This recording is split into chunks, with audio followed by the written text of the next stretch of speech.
Nerdrotic.com.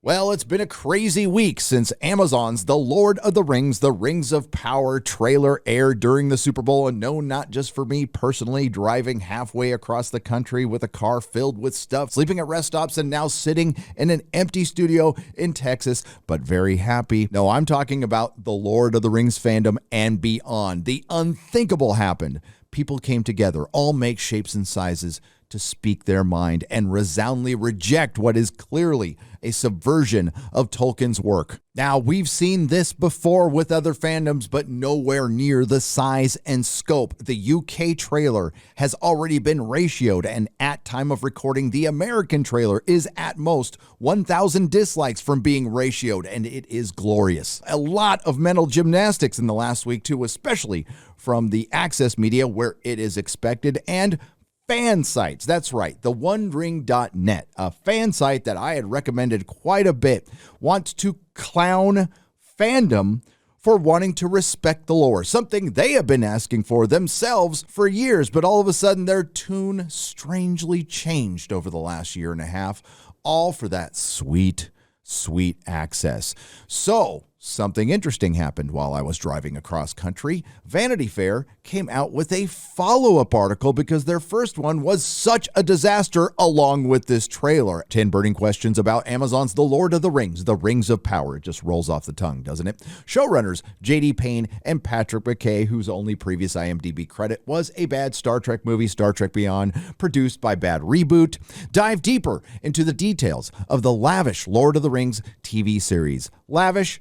Maybe. A subvertive deconstruction? Probably. Now, articles of this nature aren't that unusual, but what is very unusual is the timing. It almost seems like it's a response to all of our videos because that's exactly what it is. The first look at a number of characters and locations for Prime Video's The Lord of the Rings, The Rings of Power series. J.R.R. Tolkien fans got another look at this new Middle-earth story when the first teaser debuted during the Super Bowl this Sunday. Now, showrunners Patrick McKay and J.D. Payne offer up even more details or rationalizations, and the deconstructionist repurposers waste no time with the corporate Hollywood speak.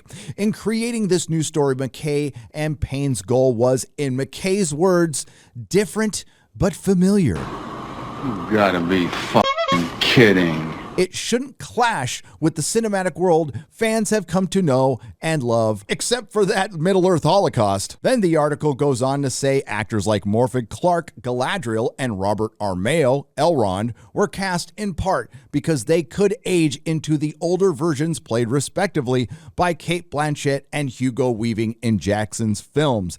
Does Morfydd Clark look anything like Cate Blanchett, and does Robert Armayo look anything like Elrond? No. And this is the state of our media today. We're just gonna say shit. We don't care if it isn't true. It's worth remembering, if only for legal reasons, this is not the exact same world. I believe this is something Amazon initially didn't want to admit to, but was forced to. For example, King Elendil's legendary broken sword Narsil, which debuted on one of Prime Video's promotional posters, and I couldn't believe this was it because it looks awful, does not look identical, yeah, you think so, to the one eventually reforged and used by Viggo Mortensen's Aragorn in The Return of the King.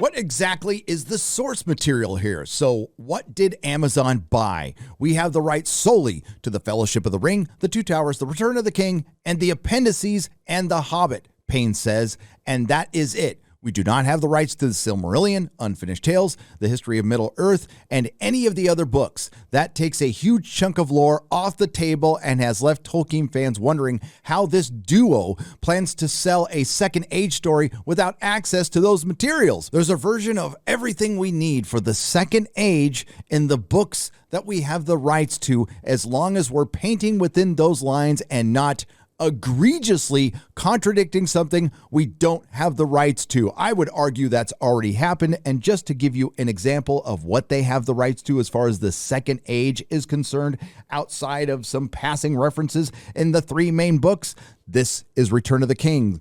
This is what they have access to. There's a lot of leeway and room to dramatize and tell some of the best stories that Tolkien ever came up with. Or never came up with. We took all of these little clues and thought of them as stars in the sky. And when we connected to write the novel that Tolkien never wrote about the Second Age, I mean, except for all the collected works they don't have access to. Now they say they have worked in conjunction with Tolkien scholars and the Tolkien estate, except for Tom Shippey. They fired him for giving an unsanctioned interview, which I think was extremely petty. They did Shippey dirty. And I want to remind you that one of Bad Reboots and their disciples' MOs is lip service.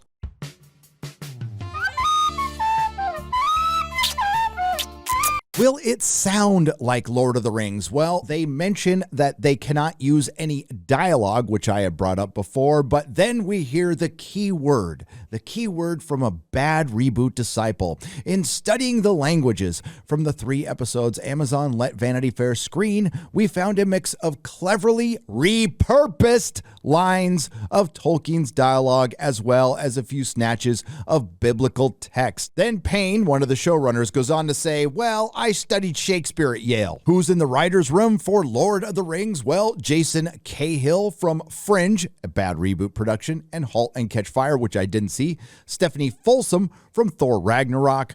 Justin Doble from Stranger Things, which hasn't been good since season 1. Jennifer Hutchinson from Breaking Bad, which is an absolutely brilliant show, but I'm not sure how Breaking Bad writing translates into Tolkien. Helen Shang from Hannibal, which was a good show, and Glennis Mullins from Star Trek Discovery. So there's a Star Trek Discovery writer, which should be a red flag enough. They're going to repurpose Tolkien's dialogue and repurpose his characters. The female hobbit's name is Nori Brandyfoot. Now here they're talking about the dwarf that actually looks like a dwarf, but no, I want to point out the last line here. But remember that McKay and Payne are compacting thousands of years of Tolkien's Second Age down into one shortened timeline. What's the deal with this elf and half-human romance? Well, as expected in the very short tradition of Hollywood, it's a repurposed gender and race-swapped Beren and Luthien, or Aragorn and Arwen meets Guess Who's Coming to Dinner. Here's my favorite bit. What's up with Warrior Galadriel? Is this in the books? Well, let's see what their rationalization is. Tolkien claimed young Galadriel could match strength with most male counterparts, and in a 1973 letter wrote, she was then of Amazon disposition and bound up her hair as a crown when taking part in athletic feats. This is how she got her name Galadriel, which means maiden crowned with gleaming hair. In the unfinished tales, which Amazon does not have the rights to, it says Galadriel looked upon the dwarves also with the eye of a commander, seeing in them the finest warriors to pit against the orcs. As far as Galadriel is concerned and the story, this is where things might get a bit egregious. She's full of piss and vinegar. She's got a sword that's broken because she's killed so many orcs, McKay says of their version. Again, Galadriel did not take part in the War of Wrath. She did not take part in any of the wars of the First Age. She did take part in the rebellion of the Noldor and the flight of the Noldor, where she led forces. But that was the first time elf had killed elf. This was a rebellion against the Valar and other elves who were loyal to the Valar over the Cimmerals. She did not take part in the kinslaying. She did not take part in the burning of the ships, although she did witness it. All she wanted to do was bail to Middle-earth to rule, not command. It's curious that they don't bring that up, and no one questions that Galadriel is powerful. She's a very popular character. What's more curious is who they didn't bring up. Celeborn, her husband, again, kind of a big part of her story. And the reason they don't bring that up is because they don't want to emphasize it. That is the key word here. They can pick whatever they want from Tolkien and twist it and interpret it and destroy it and subvert it in any way they like, and then rationalize it, and that's all they're doing here. And you picked the wrong fandom to pull this shit on. So not only are we going to see them misinterpret Galadriel and Elrond, and we're going to get that all-new Guess Who's Coming to 11sies, we're also going to see the Forging of the Rings of Power, which would be a show by itself, and the Rise and Fall of Numenor, and the Fall of Numenor would be a show all by itself. We're going to see Isildur, and we're going to see two things that weren't mentioned at all in the Second Age, hobbits and a wizard. Oh, and the hackery doesn't end there. Okay, but will there be wizards? The short answer is yes. In the footage that premiered in the Rings of Power Super Bowl teaser, audiences caught a glimpse of a tall, mysterious man who falls from the sky. Our immediate instinct is to wonder if he's one of the wizards even the most casual fans might have heard of. In Tolkien's text, they didn't come to Middle-earth until the Third Age, but is the show taking some added liberties with the timeline? When asked if this might be Gandalf, Radagast, or Saruman, McKay answered cautiously, well, I would say they are not the only beings, those names, in that class, so maybe not.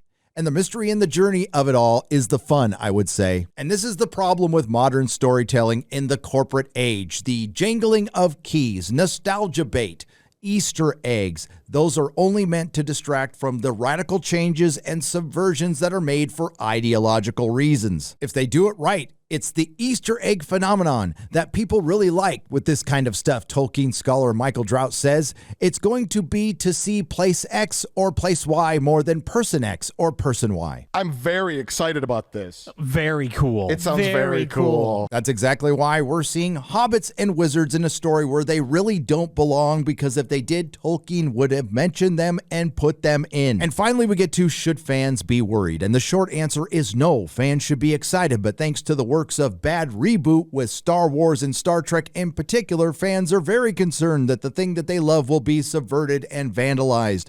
Fans will always be worried. That's the nature of adapting something as beloved and enduring as The Lord of the Rings. McKay and Payne can relate. Absolutely, they can relate because they play part in it. But it's important to remember that Tolkien himself envisioned a number of different people telling stories set in his world. In his letter to Milton Waldman, it's letter 131, Payne says, Tolkien said that he wanted to create an interconnected mythology that still would leave room for other minds and hands wielding paint and music and drama. He wanted other artists to come after him and continue to push the boundaries of expanding what Middle-earth could be.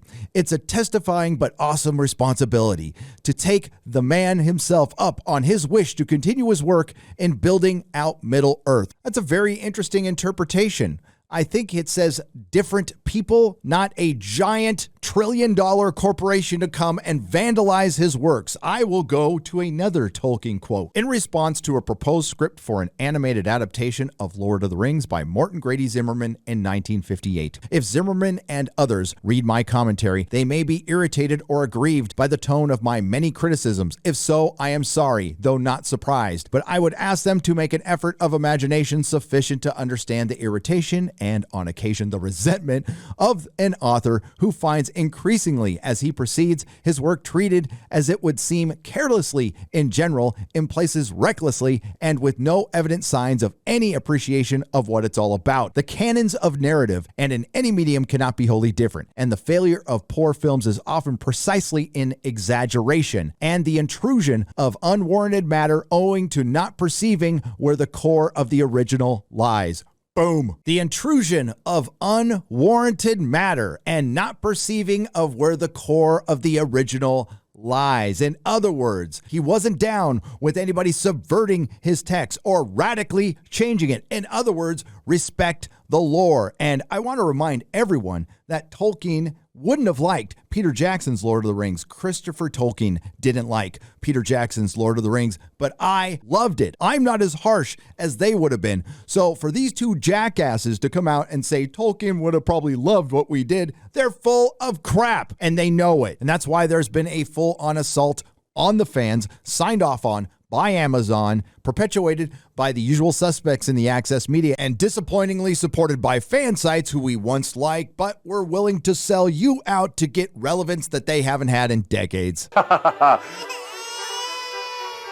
And as I finish recording, it has happened. The American trailer has officially been ratioed 99,000 dislikes to 98,000 dislikes, and there's no sign of it stopping. Amazon has failed before they even began, and it's a bit mind-boggling that they would pay that much money to get a built-in fan base that they want to alienate right off the bat. Giant corporations, access media shills at fan sites, content creator shills will tell you your voice doesn't matter, that you have no power, you won't be able to change anything. It really isn't that bad. What complete bullshit. Keep speaking up. We will win. If you like what you heard, please like, share, and subscribe. If you didn't like what you heard, I thank you for listening this long. I will see you in my next Lord of the Rings video. Nerdrotic.com. I am Gandalf the White. And I come back to you now, at the turn of the tide.